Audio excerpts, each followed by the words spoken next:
I'm Christine Sensnick-Miller. I'm a certified massage therapist and yoga teacher with Giving Tree Massage in Goshen, Indiana.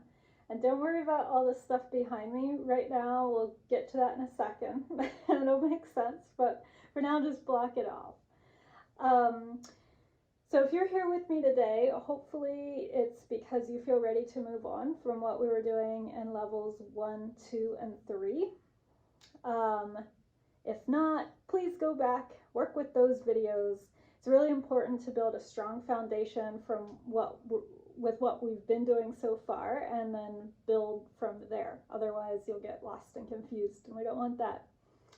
And since I'm learning to make these videos as we go, hopefully you'll see some positive changes over time.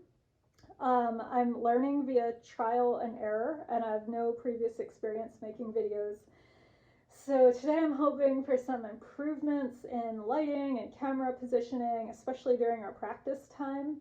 I had a bunch of issues with that in my first 3 videos, but I'm making these videos during the coronavirus pandemic and have limited resources and options and just figuring it out as I go, like so much of the world right now.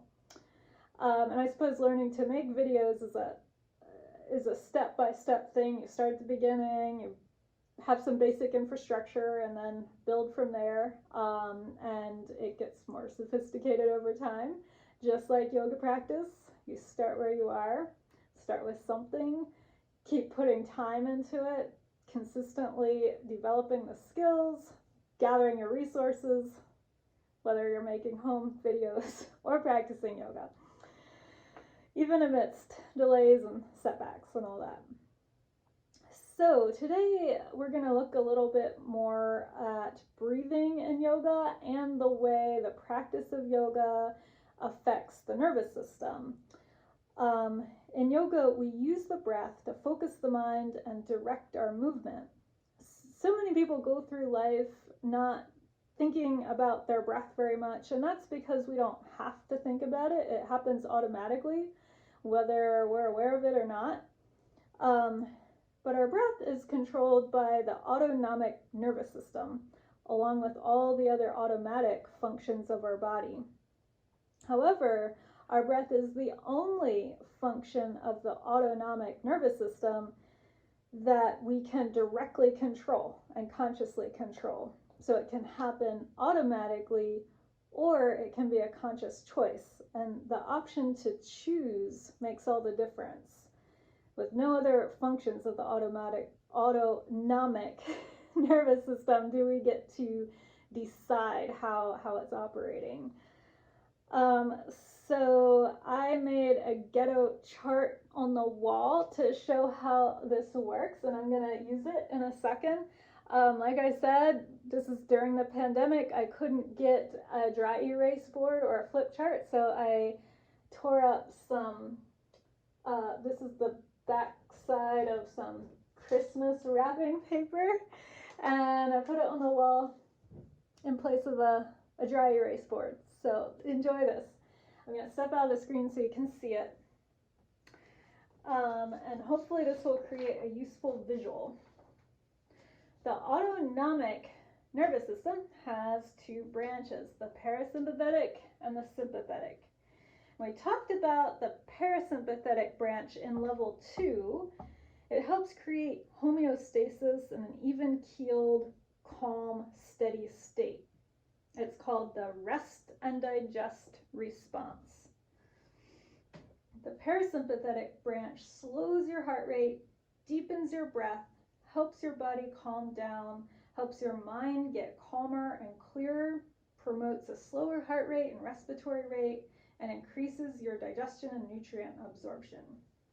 The other branch, the sympathetic branch, is the part of the nervous system that gets us all hyped up and ready for action.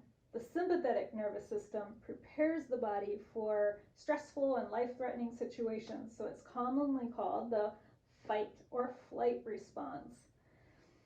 The sympathetic nervous system releases the stress hormones cortisol and adrenaline, which I'm sure you've heard about.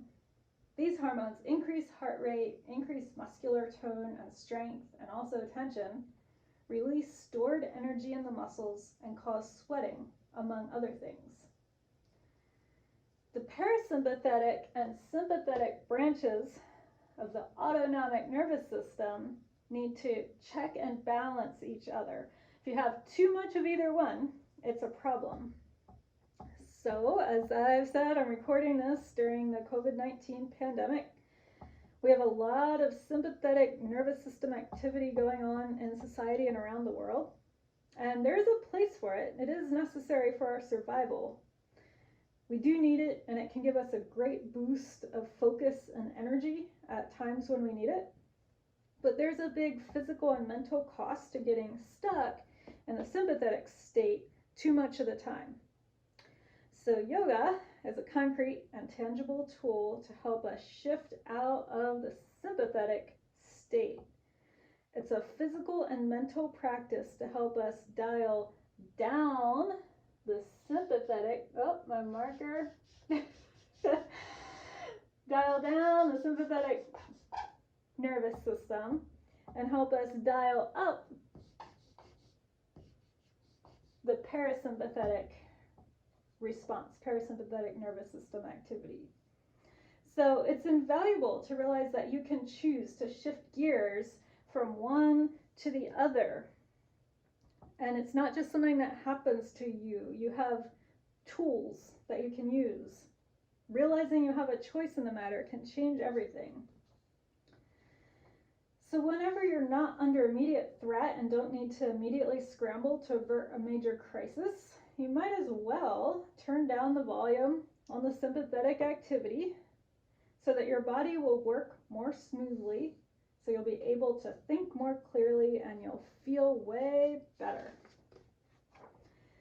So to summarize how all of this works together with the breath, the way you breathe is the only direct physical control that you have over the autonomic nervous system, which contains both the parasympathetic nervous system and the sympathetic nervous system. So you can use your breath to increase your parasympathetic activity and decrease your sympathetic activity. Therefore, your breath is a gateway into secondarily affecting other physiological processes that are controlled by the autonomic nervous system. The breath is like your doorway into all of this.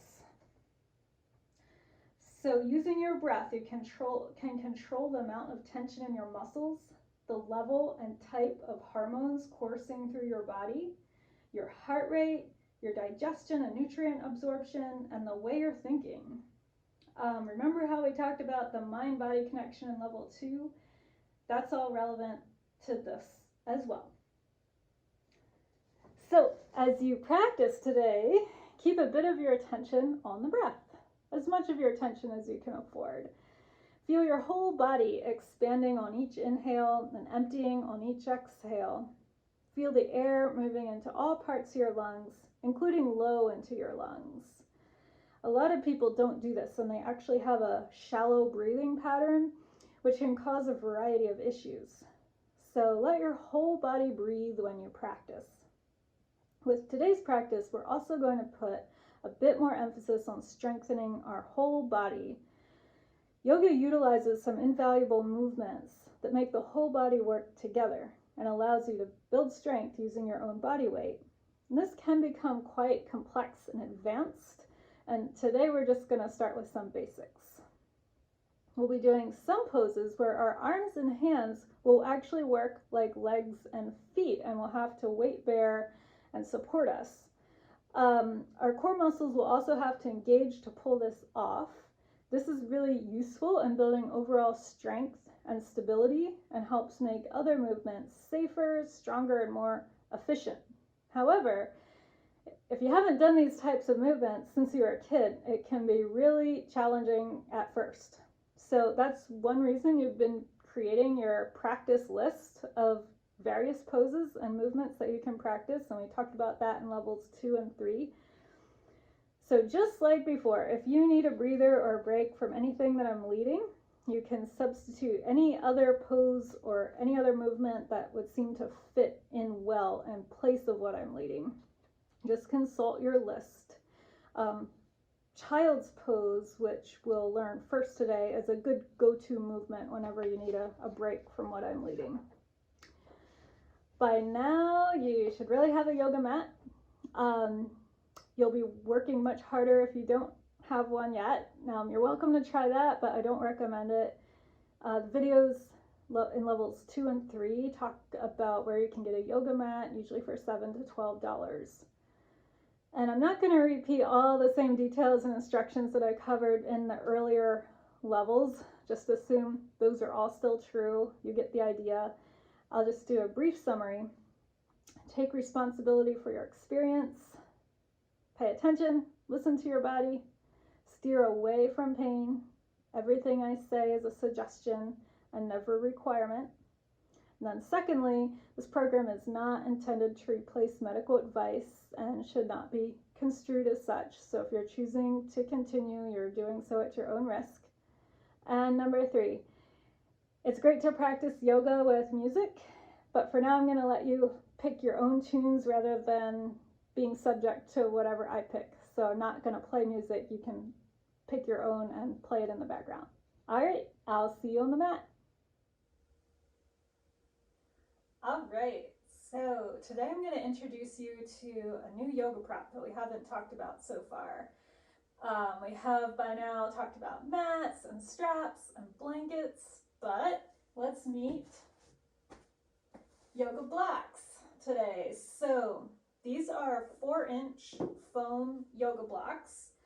I like to have 2. If you're going to get yoga blocks, go ahead and get 2 because you'll need them eventually. You'll actually need them today, but you can use something other than blocks that you have in your house. So I'll talk about that in a second. But these run $5 or $6 on Amazon or at any of the other places that I've talked about where you can get yoga supplies.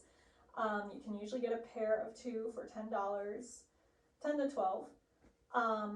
If you buy yoga blocks, get the 4-inch yoga blocks. You'll see 3-inch and 4-inch on the market, but the 4-inch blocks are the most versatile and what I recommend.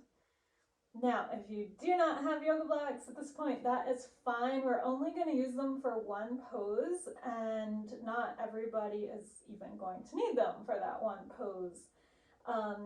Even if you don't need them for the one pose that we're going to do today, I'd still recommend getting them because they are useful down the road, and I use them in my practice. Certain poses, what they do is they build the floor up. So in certain poses, even in my practice, I need the floor to be higher at certain places and not other places. So yoga blocks do that for us. For today, you can, if you don't have them, you can use a stack of books, anything that you have around your house that can kind of give you a little height at a specific area that will be steady will work. So once we get to the pose, you can see what you need. Not everyone will need them. I wouldn't recommend like concrete blocks. It's just too cumbersome. But yeah, usually a stack of books is the easiest substitution, and most people have enough books somewhere around to make a 4-inch stack. All right, so let's get started today. We're going to start with child's pose. So start on your hands and knees, hands under your shoulders, knees under your hips. Hands shoulder width, knees hip width, just to start. This is called table pose. It's actually a yoga pose. It's like you're getting ready to crawl away somewhere. We'll be back to this pose quite a few times today. But for child's pose, we're now actually going to take our knees a little wider and our toes together. How wide you take your knees is somewhat a matter of your preference. Once you start getting into the pose, you'll be able to feel out what's right for you. You can now start sending your hips towards your heels, as far back as they go. You're not needing to force anything. You don't need to push in your hands and really work to get your hips back. You just send them back as far as they comfortably go. And then walk your hands away from you. Let your forehead sink down to the mat. And relax. So I often work with people who think they need to work really hard in this pose to do it, but you don't. You set it up as well as you can, and then relax and just let your body breathe and let gravity pull you down into the floor a little more with each exhale. So if you're comfortable in this pose, just stay with it and breathe for a little bit. You're going to let your low back stretch, outer hips will stretch, spine lengthens, face and neck relax. It doesn't matter if your forehead doesn't actually touch the floor. You're just going in the direction of the floor. Some people like to take two fists, one over the other, and let the forehead rest on that. That's also a fine option.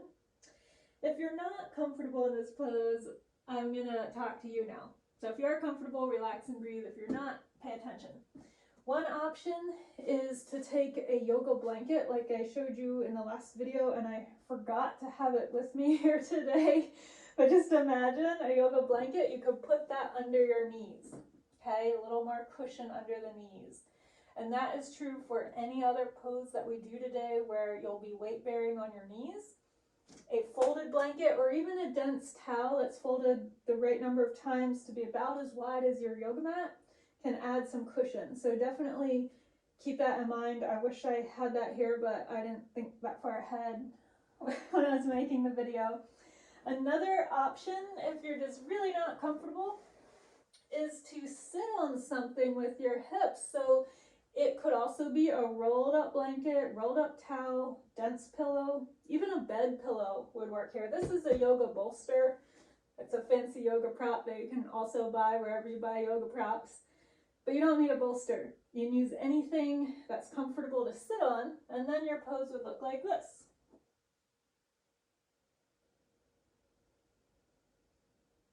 And for some people, especially if you have a lot of low back tension and you feel like you can't relax in this pose, elevating the hips and giving yourself some support will really help. So experiment with that.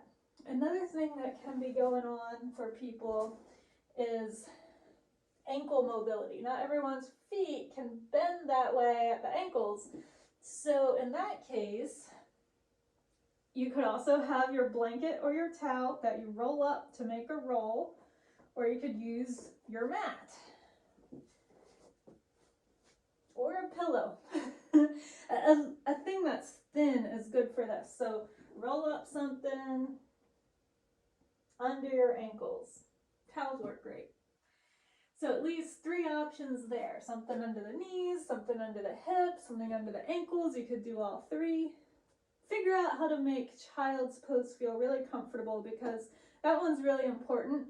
With everything else we're going to do today, almost everything else, you can substitute child's pose in instead of whatever pose I'm leading if you need to. It's a fine substitution.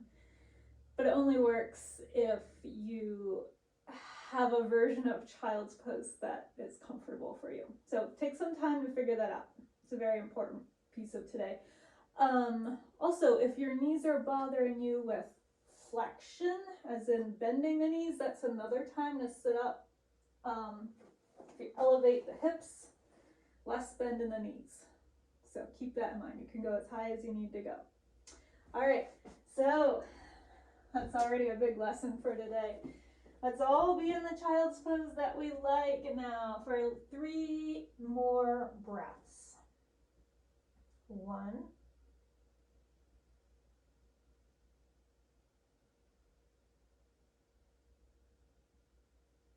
2,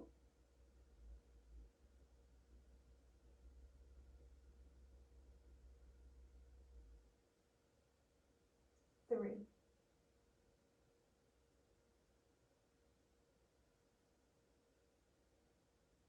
Last exhale here. Inhale, come back up. Hands and knees, table pose.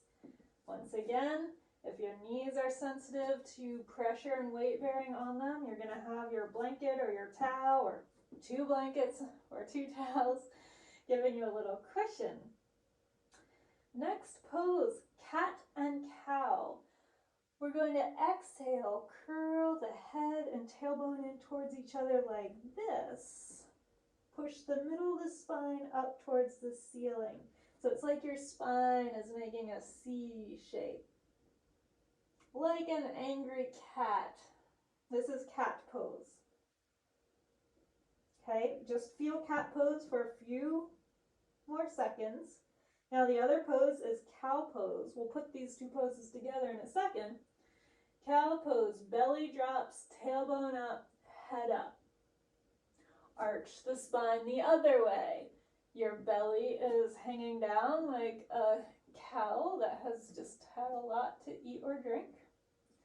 Tailbone up. So 2 movements for the spine. Let's go back and forth with the breath now. We're going to exhale, cat. Inhale, cow.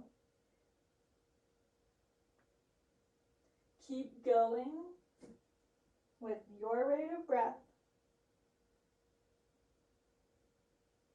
Pay attention to the neck as well. Neck is part of the spine, so tailbone out through the crown of the head is part of this movement.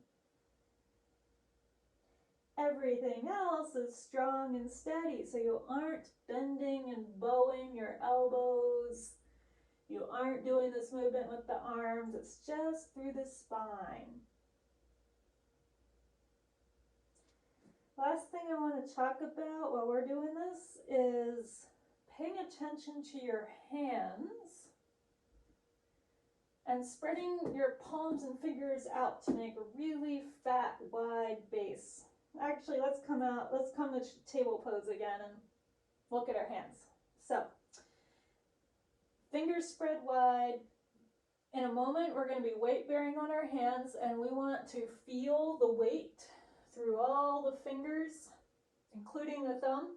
We don't want all the weight right here because that's going to be hard on the wrist. So spreading weight through a broad base, both hands equally, hands under shoulders for at least this part. All right, so let's do one more thing from this table pose.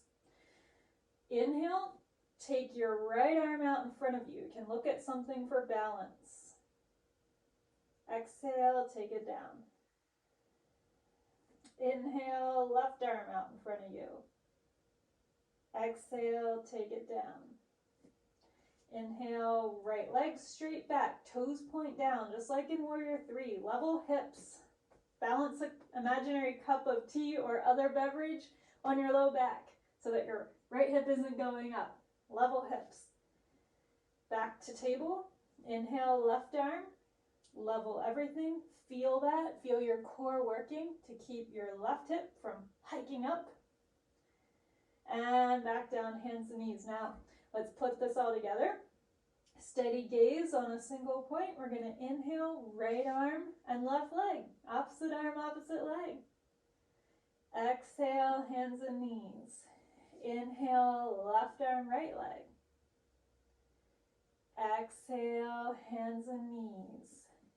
Inhale, right arm, left leg. Exhale, hands and knees. Inhale, left arm, right leg. Exhale, hands and knees. You can keep going. Couple more. If this isn't working well for you for any reason, you can go back to what we did at first, where you're just doing one arm at a time, one leg at a time. That is fine. You can also just hold one side, like opposite arm, opposite leg, like I'm doing here. You can hold it and breathe and balance rather than going side to side if that's easier. We'll even it out. Do that on the other side.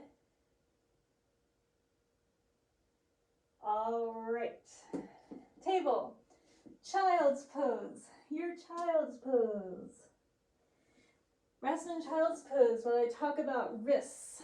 So if your wrists bother you, take breaks. I'll show you some options for things to do to substitute for weight bearing on your wrists, but you can also get a blanket or roll up your mat to elevate the ball of your hand so that it's going to be a different angle. We'll make the angle more like this versus this. So just think of that weight through here can allow your wrists to work up to this kind of weight bearing movement. So I would modify like this. So I might use a blanket or a towel instead of the end of my yoga mat if I remembered to have one. So just keep that in mind. Usually people will adapt to weight bearing on their hands if they do it gradually and consistently. So if you're feeling some discomfort, take that as your cue to substitute other movements or modifications. And over time, if you keep working with it, the amount of time that you can weight bear on your hands without pain in your wrists or hands will probably increase. It's good carpal tunnel prevention. It's a great stretch through the hand, wrist, and carpal tunnel area to be able to do this. And very stretching and strengthening in different ways. Work with your body. Collaborate, just as we've been talking about this whole time. No fighting yourself. Don't injure anything. Coax your body to adapt to these movements bit by bit over time, consistently, until your body thinks it's normal to be standing partly on your hands. All right, let's move on. Back to table. Point your toes into the mat. So hands under shoulders, knees under hips, fingers spread, weight through the palm. Downward facing dog is next. Push into your hands, lift your hips, upside down V. Let your neck relax.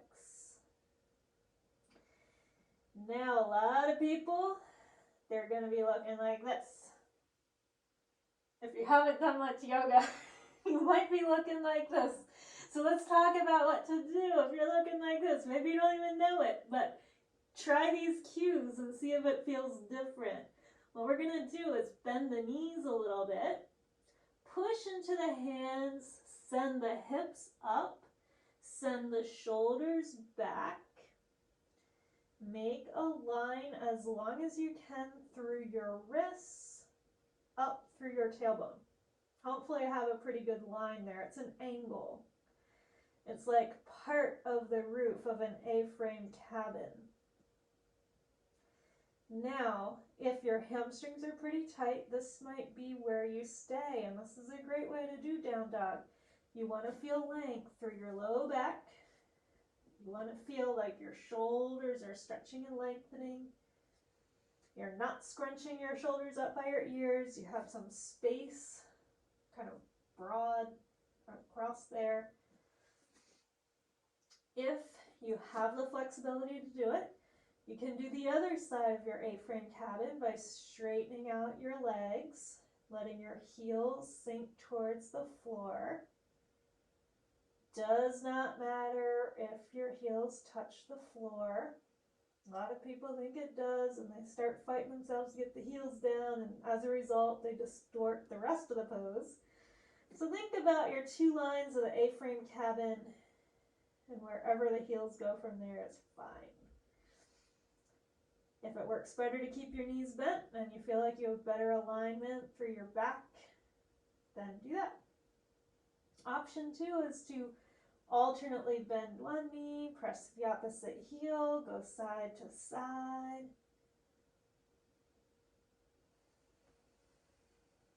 Steady breath.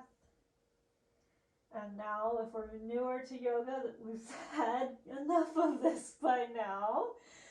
So from here, walk your feet back. Let your shoulders come over your wrists. Lift your gaze. Let your body come into a line for plank pose. We don't want the hips sagging down. We don't want them arching up. We want the body in a line. Take your knees down. Let the tops of your feet rest on the floor. You can always do plank pose like this. Knees can be up or down. From here, we're going to lower down to the floor, but this is important, how we do it. So pay special attention to this. We'll go over it more than once. We're going to bend the elbows to graze the ribs. We're going to keep the hips up. Let your chest and chin come towards the floor and then your hips. Great. Bring your forearms out in front of you so that you can support yourself on your forearms. Let your arms come out and hands come out to be 2 parallel lines, shoulder width. Spread your palms and fingers. Grip the floor with your hands. Lift the chest, look up. Let the front of your body lengthen. Couple breaths here. This is called Sphinx pose. All right, so suppose your wrists do not like that much weight bearing, but you still want to strengthen your core and strengthen your shoulders and work with these types of movements. There's some things we can do here on our forearms, and it's actually good for everybody. Even if your wrists are fine, you do this because it's going to make your core and arms even stronger than what we just did. So we are in Sphinx. From here, we're coming into dolphin pose. Point your toes into the mat.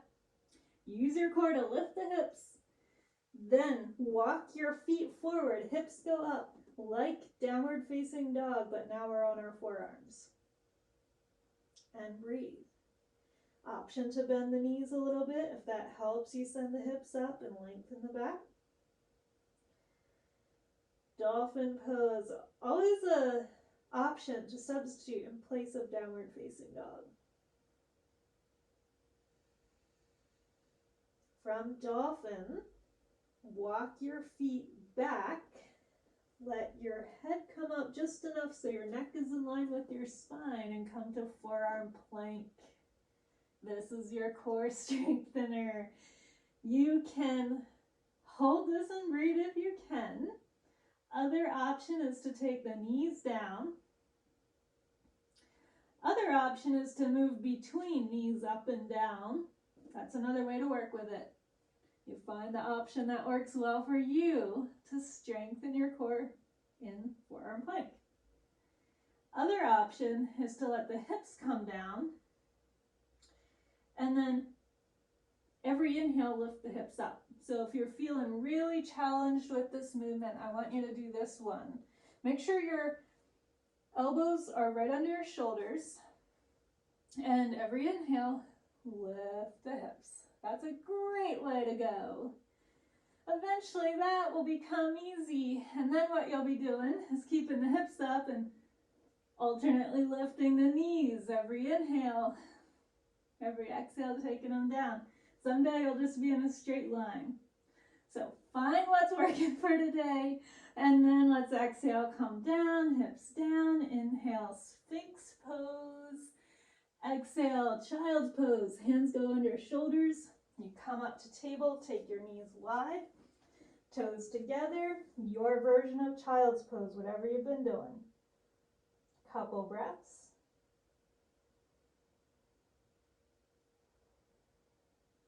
Steady, even breath.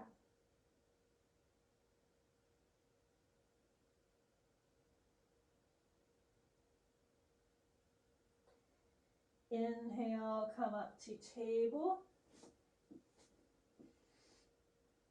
Exhale, downward facing dog. Inhale, feet walk back for plank. Knees can be up or down. Exhale, knees lower. Lower yourself down.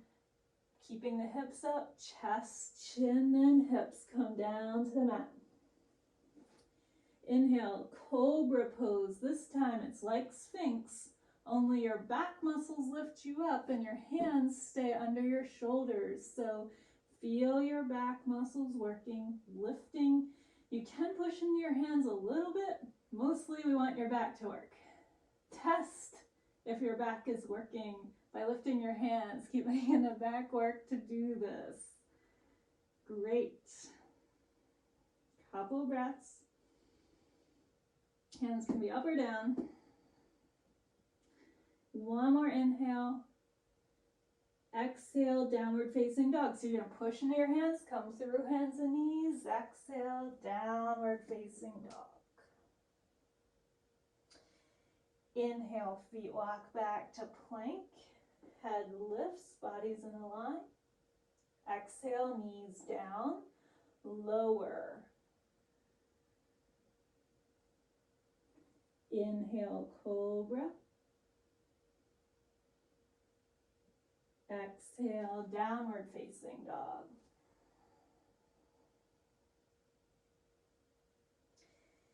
Inhale, table. And then just release to standing on your knees like this. Okay. Have your support, whether it's yoga blocks or books, have them nearby. Actually, go ahead, put them on either side of the mat on the end that you're facing. Put your hands on your hips. Take your right foot forward. Actually, I have to move them so you can see. Right foot forward, more or less, right knee over ankle. Put your hands on your knee. Shift your hips forward so that you can get a good stretch through the front left side of your leg.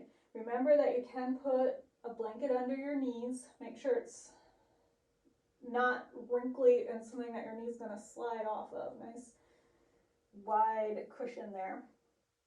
Okay, hands are on your knee, right knee, hips forward, chest up. Looking for a sense of length through the left side. So this is the beginning of a low lunge. Next option, so you can stay here. If this is super challenging and a big stretch, you can stay here, especially if the next one doesn't work out well. But if you have blocks, you'll probably be able to figure out a way to make it work. Full pose, fingers are going to come down to the mat, but if that feels too far away, you're going to get your blocks. Fingers on the blocks. Blocks can go at 3 heights. Low, medium, high. So that's where yoga blocks have an advantage over books. So low lunge this way, still getting length through the front of the left leg. That's your psoas, hip flexor muscle. We'll breathe here just a few breaths, just to get a feel for this. And then spread your right toes out really wide for balance, and we're going to add a balance pose here. So keep one hand down on your blocks or on the floor or your books. Take the other arm up, and we'll do a little back bend here. So you're reaching back and up. Steady gaze on a single point. If you feel that you have the balance, both arms can go up, and we're bending backwards. This is low crescent. Hands are as wide as the shoulders. Shoulders are down, away from the ears. Shoulder blades down on your rib cage. Great. Bring your hands down. Either fingertips to the floor, if you can do that. One hand on either side of the foot, fingertips. If the floor is too far, build it up. Use your blocks. Okay, so fingers are on something. Let's do a high lunge. We're gonna, also called a runner's lunge. We're gonna point the left toes into the mat. Ball of the foot is there. Now lift the knee. And breathe. So your hips are sinking. We don't want to be doing this if we don't have to. We want hips to sink, chest lifts, broad across the collarbones, Back leg strong and long. This is lunge. Now you can stay in lunge and work with this. If you are familiar with lunge and you feel confident in it, or if you're just generally athletic and you want to try crescent, you're going to balance like we did in other standing poses that we've done. Use your feet, spread your feet, arms can lift up, maybe even bend back, hips still sink. This is crescent. Hold this and breathe if you're doing this. You can also do crescent with the knee down, or you can keep your hands down on the mat or the blocks. All right, next exhale, we're all going to put our hands down. We're all going to put our back knee down. Take your right knee back beside your left. Other side. Left foot steps forward. Hands go to the left knee. Knee over left ankle, more or less. Hips sink. Front of the right hip. Lengthening. Balance here. Little back bend. Can even look up. Front right side. Getting that stretch. You can stay here. First option. So, get a feel for it. If you want to move on, we're going to do the low lunge with the hands down, fingertips on either side of the left foot, or fingertips on blocks or books. If you're building up enough, you could have your hands down too, but what we don't want is this kind of thing. We want the chest to be able to lift, so you give yourself enough support with whatever you're doing so that your hips can sink, your spine is long, chest is lifting, you're not collapsing your chest forward. All right. So you can stay here, or if you're feeling steady, lift one arm up. Get your balance, find your back bend if that's good. Other arm up, low crescent. You breathe.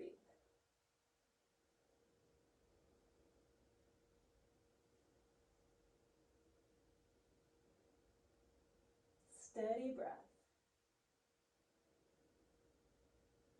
Hips still sinking. Right hip flexors lengthening.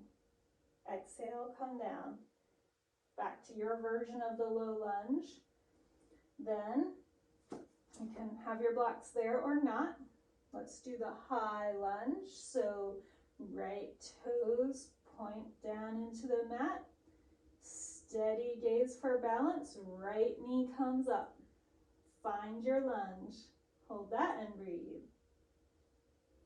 Then choose. Are you going to stay in this lunge, or are you going up to crescent? If you're going up to crescent, let's do that now. Steady gaze. Arms reach up. Right side lengthening still. Right leg strong and long. Hips are sinking. Arms are reaching. It's like a warrior one pose from the waist up. Same thing. Except you're bending backwards even a little more here. The shoulder and arm part is like warrior one. All right. From your crescent, if you're in crescent, we're all going to meet in the high lunge. Then the low lunge, knee goes down. Then left knee goes back. Child's pose. Now this is the opposite of the stretch we just did. The front of the body had been lengthening. Hip flexors and psoas. Now that area is relaxing. Back of the body's lengthening. Exhale here. Inhale, table. Exhale, downward facing dog, your version. Inhale, plank. Your feet walk back, your shoulders travel forward, you look up. Exhale, knees down, lower, chest, chin, and hips. Inhale, cobra. Exhale, downward facing dog.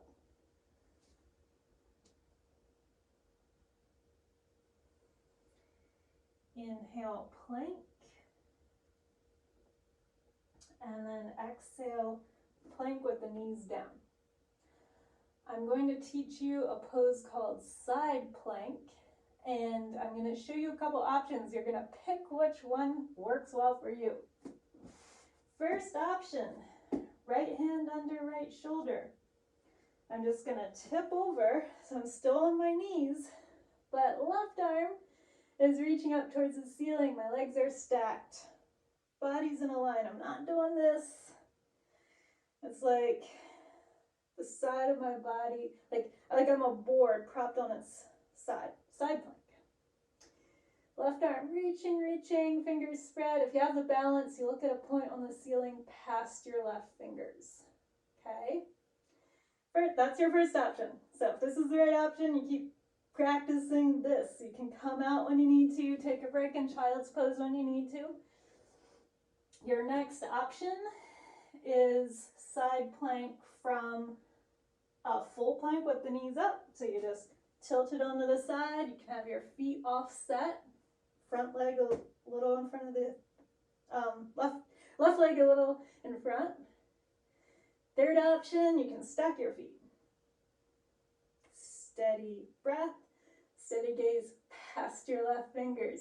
So you're doing the version of side plank that works, and then we're all gonna meet in a plank, either knees up or knees down. Side plank on the other side. So remember your options. I'm gonna introduce them in reverse order. So full pose, your feet are stacked. You can modify a little bit, one foot in front of the other. Or you can have both knees down.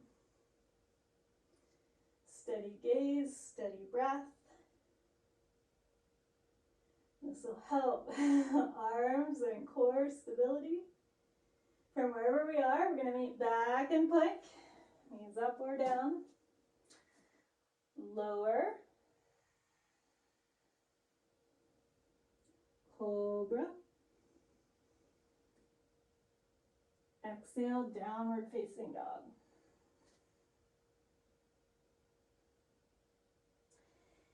Inhale, plank. Take your time. Do your side plank with the right arm down, whatever version you're doing. Right arm down, left arm up. On the next exhale, take your left arm, reach it under your rib cage. On the inhale, take it up.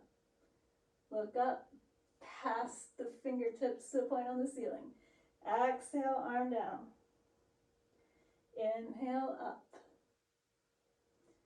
Exhale, down. Inhale, up. Exhale, plank. Your version. Inhale, your side plank. Left arm down, right arm up. Exhale, right arm reaches underneath. Inhale, up. Exhale. Inhale. Exhale. Inhale. Exhale, plank. Your plank. Inhale, hold it. Exhale, lower, knees, chest, chin. Inhale, cobra. You have three options. So on your inhale, you could have cobra. You're going to hold it and breathe. You could do sphinx on the forearms like we did before. Hold that and breathe. Or if you feel up to it, you could get fancy and do upward facing dog. Hands under shoulders, feet, cups of feet on the mat, legs together. Push hands down, tops of the feet down, lift everything else up. Upward facing dog looks like this. It's not this. You're using your core to keep the hips lifting, front of the body nice and strong, front of the body's lengthening. Tops of feet pressed down. It's another back bend. You pick one of those back bends, Sphinx, Cobra, or Up Dog. Next exhale, downward facing dog. One more time through. Inhale, plank. This is called a vinyasa, by the way.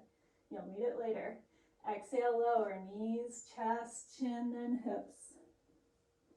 Inhale, Sphinx, or Cobra, or upward facing dog. Exhale, downward facing dog. Knees down, child's pose. Back where we started. Breathe.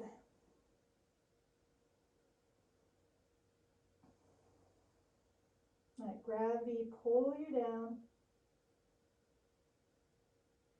Little more each exhale.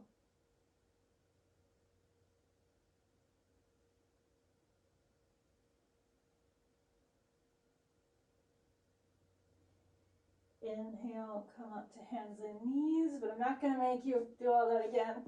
I promise. This time you get to lay down. Let's start wrapping it up because we're out of time. I did have a lot more planned. We were going to do more stuff. We were going to do more back bends, but I'll have to save that for some other time. Actually, I'm going to turn this way so you can see a little better. We're going to take knees into chest, rock side to side.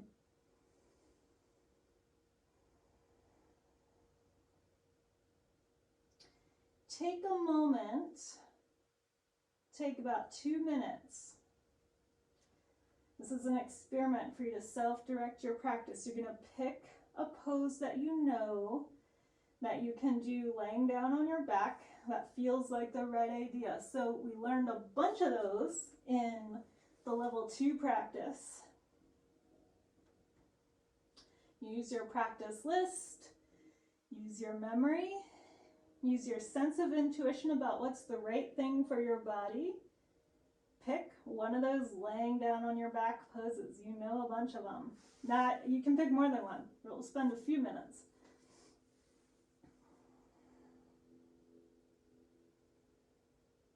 All kinds of options.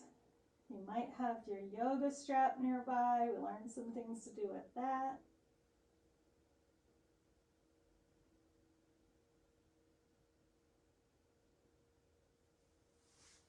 Do the version of the pose that is most right for you.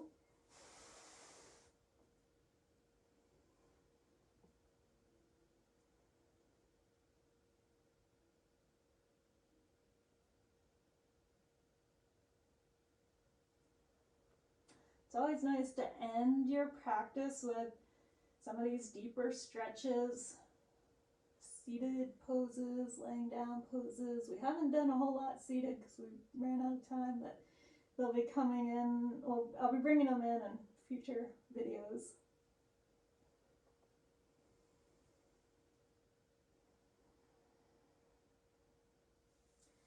Okay, about another minute. So if you're doing a two-sided pose, go ahead and finish that up on the other side. Start balancing it out.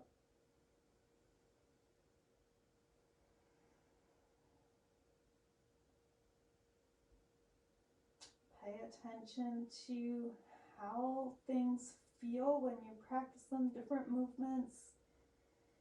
Let your body start to teach you how it wants to move and what's going to be most beneficial. And pay attention both during the time you're practicing and afterwards. Let that guide you. Okay, we're all going to meet back in knees to chest. You can have one hand on each kneecap or wrap your arms around your knees, rock side to side. Let your back relax. Bit of a back massage. And then come to center. Inhale, reach long, fingertip to toe tip. Full body stretch, get as long as you can. Reach, reach, reach. And then exhale, we're going to start setting up for the final relaxation pose, known as Shavasana. You've done this before, so you know by now whether you want something under your knees, rolled blanket, pillow, whatever you like, something under your knees. You know how you're going to wiggle shoulder blades underneath the rib cage. You're going to let your whole spine be relaxed. It doesn't have to be flat on the floor because there's going to be a natural lumbar curve there. That's fine. Palms are up. Scan the body for symmetry.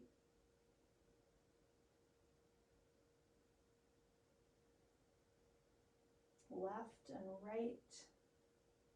Make any adjustments that you need to make so that you don't have distractions. Letting your eyes go closed if you haven't already.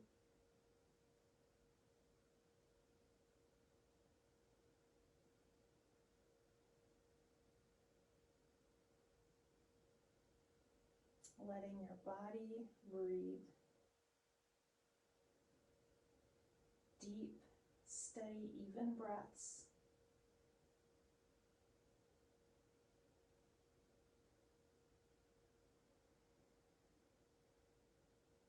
Making a vast amount of space.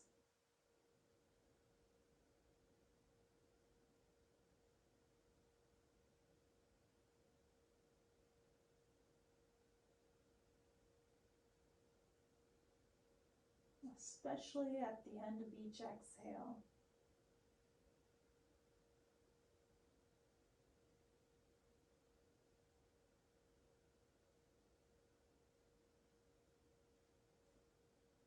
Sink down into the floor more. End of each exhale.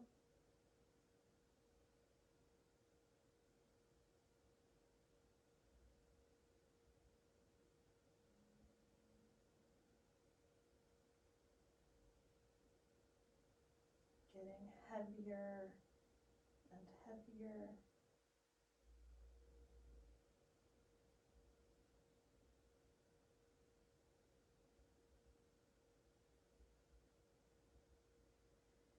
Breath getting deeper and longer.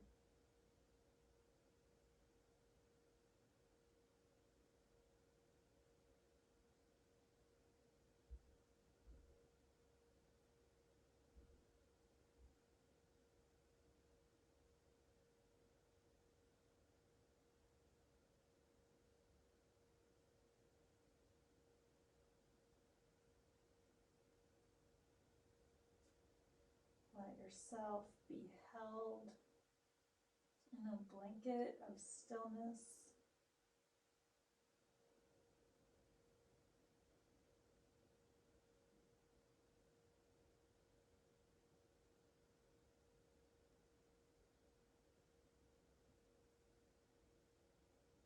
Nothing to figure out, nothing to prove,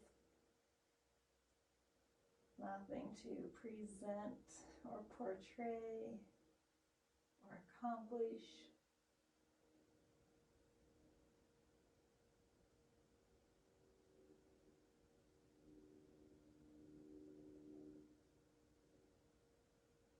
Just being and breathing in the vast amount of space that you find.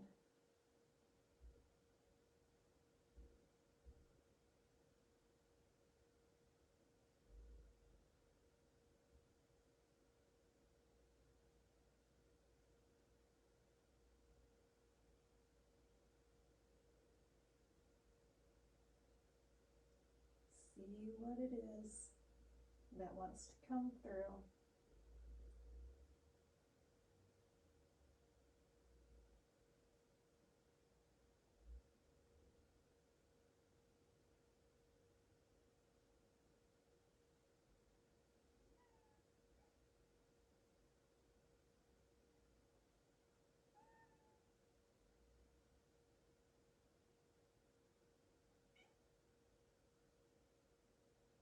Deepen your breath a little bit more.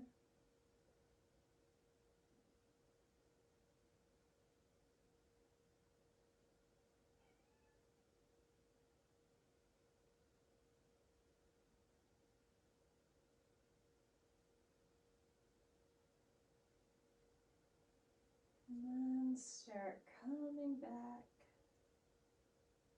bit by bit. Move around a little bit. Hands and feet, waking it up.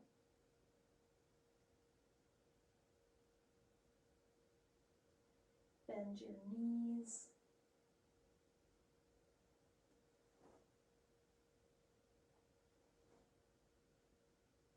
Pick a side, roll onto that side. Let your blood pressure adjust to being here.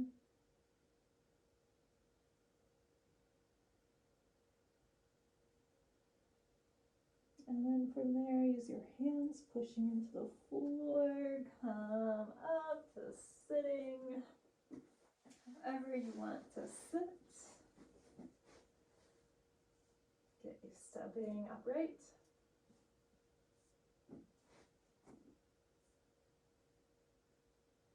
Namaste.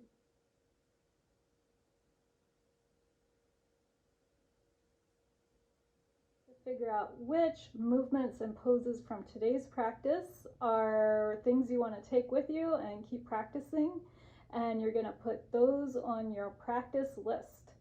And then you keep regularly practicing everything that's on that list that feels useful and important for you to do. And then in level 5, the next video, we're going to pull everything together that we've done so far into one balanced practice. And you can look forward to that. I definitely am. It'll bring all these parts together and be a lot more seamless. Level 5 will help you integrate all the pieces and provide you with a basic go-to practice. It will also give you a template for how to sequence as you continue to learn new poses and movements, so you'll be able to figure out where to put things in your practice. It will also give you a sense of rhythm and the rhythm and pacing of a balanced practice, since we can focus more on that and less about the how-to instructions of how to do each of the different poses. You already know most of the poses. It will mostly be review. I recommend practicing yoga a minimum of 15 minutes a day, 6 days a week, so that your body and mind can really adapt to what's going on and it can become just a regular part of your routine. Regular practice also means you'll be consistently working with the positive changes that yoga provides, both mentally and physically. If you feel inclined to do more than 15 minutes in a day, that's totally fine, feel free. But a bigger priority is consistency, even if it's a short amount of time. And on that note, I suggest keeping a practice log for the sake of reinforcing what you're doing and making it more concrete. And it's also a great tool for accountability. It usually works well to use a timer to bracket your practice. So these days, most of us have timers on our phones, but I actually prefer to use just a kitchen timer like this. I got it for a couple bucks. It's advertised as a kitchen timer on Amazon or in any store, and I like that because I don't want to be as distracted by my phone. If I'm looking at a timer on my phone, it's really easy to see other things pop up on my phone, so that's what I do. But a timer on your phone will work just fine as well if you can manage the distraction factor. So with a timer, when you hit start, it means you're practicing. If you have an interruption and you need to stop your practice, you pause the timer, go take care of whatever is needed, and then come back and restart the timer. That way, the timer is a focusing tool. It's not so much about keeping the time of your practice, but it's about telling yourself that you're focusing. So when the timer is on, it means you're practicing, and it helps you separate your practice from other things that you could do, like checking your phone or answering the door or responding to other people's needs, drinking water, going to the bathroom, eating a snack. If you need to do those things, you stop the timer and it tells you you're off. And then when the timer's on, you're not doing those things. Bracketing and focusing your practice is really important to learn how to do when you're practicing on your own. It's actually the most important thing. If you can figure that out, then the rest gets easy. So keep track of your practice time on a calendar or other type of log, just to keep tabs on yourself. So by now you'll have two records. You'll have two records of what you're doing. You'll have your practice log and your practice list of the poses and movements that you want to do. If you need help with your practice, you can let me know, and we'll see what we can figure out with the one-on-one Zoom session as a consult session for your practice. If you're interested in that, you can comment below this video, or you can email givingtreemassage@gmail.com, and we'll see what we can figure out. So to find more practices, just follow this channel. I'll be adding more bit by bit. Some will be free, some will be available for payment. Just watch for any announcements as a separate video. I'll call those announcement videos. So thanks so much for watching and practicing. You can consider subscribing, giving it a thumbs up, and hopefully come back. Bye.